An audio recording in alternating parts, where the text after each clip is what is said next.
Hey everyone, today I want to talk about a composite chart aspect. I've been studying synastry and composite charts for a few years now, and I think that they're a very fascinating part of astrology, and I just want to share what I've seen and what I've found in my own studies, and maybe it can spark some more discussions about synastry and composite chart aspects. In this video though, we're going to stick to composite chart, and we're going to talk about the Sun square to Saturn in a composite chart. So I got my notes here, as I usually do. I find this aspect interesting because I think that it has a reputation of stalling a relationship from happening, which it definitely can, but it's interesting to me that I've also seen it in long-term relationships.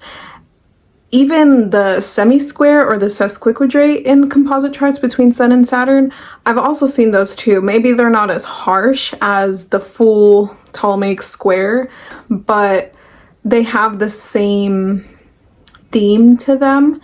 They're just kind of a lesser version of it, of the full Saturn-Sun square.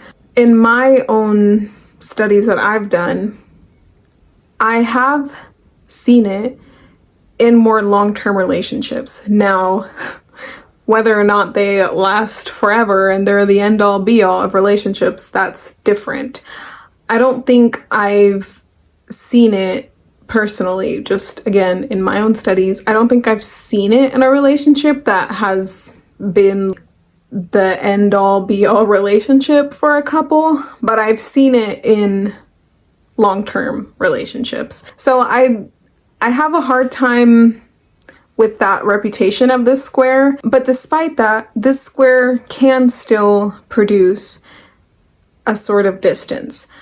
It's really common to see this square in like long distance relationships or in couples where they do spend a lot of time apart. Like they'll be together for a certain amount of time, like out of the year even, and then separate for another part of the time. So in those instances, usually it's something Saturn-y that is keeping them from being together in a more consistent way. So that could be someone's job, someone's physical location, someone's home. Sometimes you can also see this in relationships where there's like a age gap, or where two people are just kind of different. Like maybe you wouldn't put them together necessarily, but they've somehow come together.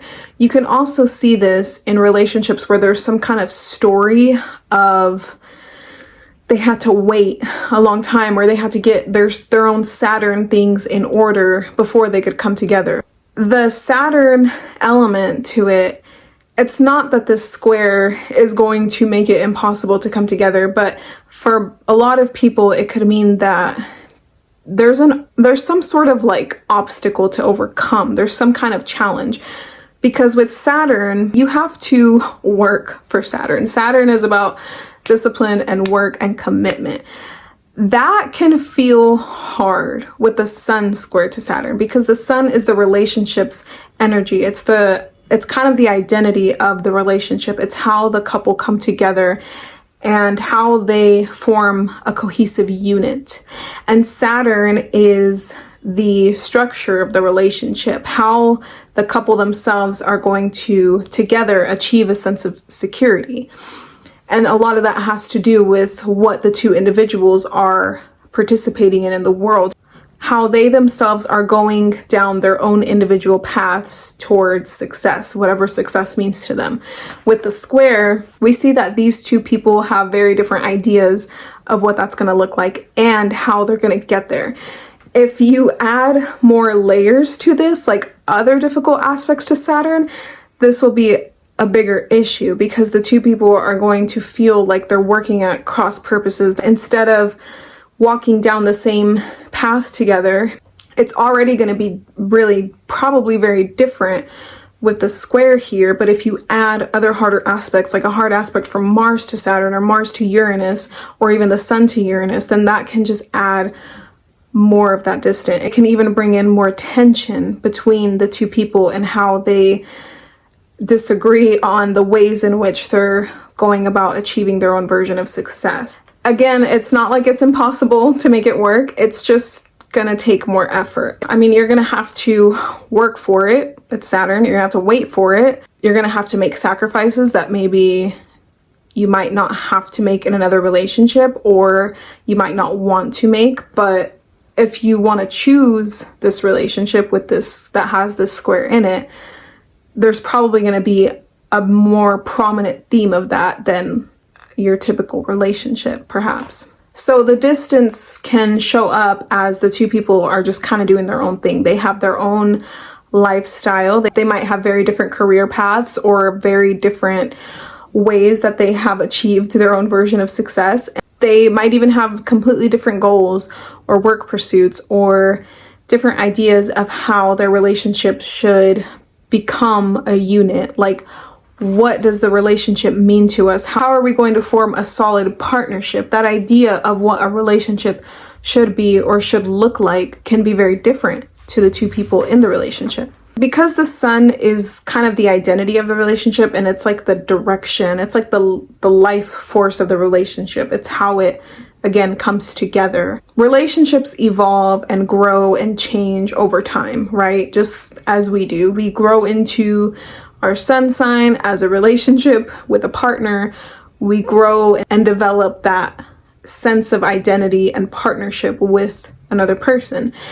That growth can feel stifled with this square. It can feel harder to feel like we're growing together. Instead, again, it feels like we're growing apart, or we're growing in such different ways that it creates, again, that feeling of being distant or being separated in some way.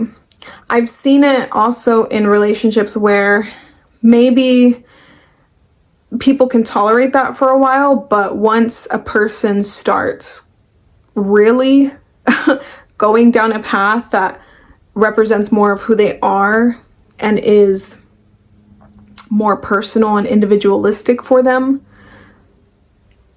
it can sometimes end the relationship because the growth of the two people isn't always supported by the relationship. The relationship has a hard time growing with the two people involved because they're growing in such different ways that the growth of one or both people can eventually end the relationship. That's not a guarantee. I'm not trying to scare anyone. It's not like it's just bound to happen, but it is something that I have seen in relationships that have this square that have been more long-term. I'm talking like 15 plus years long-term. So the growth and change and independence that someone is developing within the relationship can really challenge it. And sometimes it's a timing thing too with this relationship. Like sometimes one person is just at a certain phase in their life that the other person isn't. And again, there comes that element of needing to wait for it, needing to work for it, needing to make sacrifices for it. So that can also happen where we're just, again, in different timing stages of our lives. This square doesn't mean that the people involved don't like each other or don't have things in common or anything like that, because you can even see this in friendship. And I think even in friendships or family relationships, the timing thing can come up as well. It might be that the people's schedules are always off, or it's hard to actually make plans to see each other, to be in the same place at the same time. So getting together with a friend or a family member, if you have this aspect in y'all's composite chart, can also be present.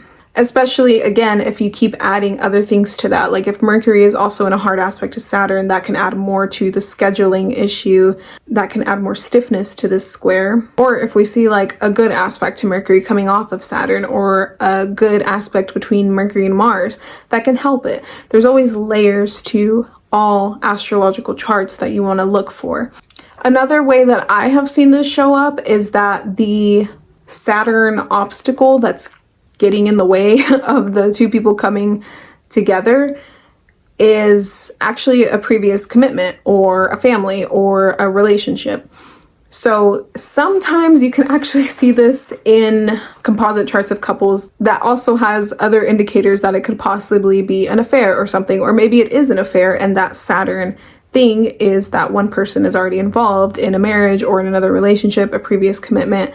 that can also be there, especially if you add other layers to the composite chart that could indicate that. A really famous example of this is John Lennon and Yoko Ono. They have the Sun square Saturn in both their Davison and midpoint composite charts. They had other things that could indicate it would be an affair. And Yoko Ono is also 7 years older than John Lennon, so there's a bit of an age gap there. I know some people might not think that's a lot, but it is something to note when you're looking at their chart. Also, they're obviously from very different cultures, nationalities, and they're one of those couples that on first glance, I'm sure people might not have put them together initially. Obviously, they're a very famous couple and loved each other clearly a lot, but John Lennon was married to Cynthia still when they got together.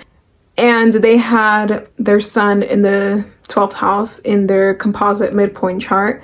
It was in the 5th house in their Davison chart, which could still indicate some idealistic romancy stuff, especially because in both charts, it was both square to Saturn and Neptune. So there you go. The Saturn thing that could present as a challenge for some couples could also be one's reputation. So again, maybe someone's reputation is at stake in being in the relationship, especially if it's because one is already in a previous commitment.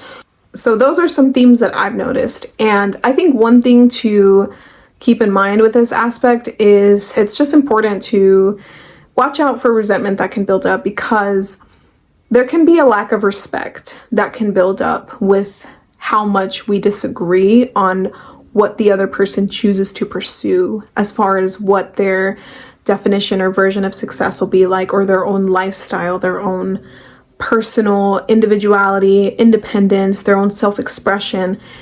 Because we disagree so much on that, and we might have such an opinion on that, especially if there's other aspects that support that, then there can be a lack of respect that can build up in the relationship. So it's important to try to build each other up and to recognize each other's strengths and appreciate each other's uniqueness, because that can sometimes be lacking in a relationship that has this square. But it's not like it's insurmountable.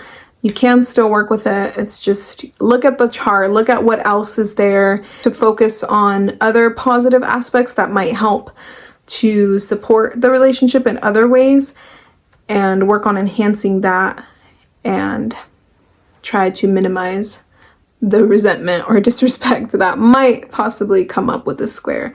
So I hope that you found this helpful and interesting, and let me know what you think about this, if you've experienced this square yourself or what you yourself have noticed or seen with it.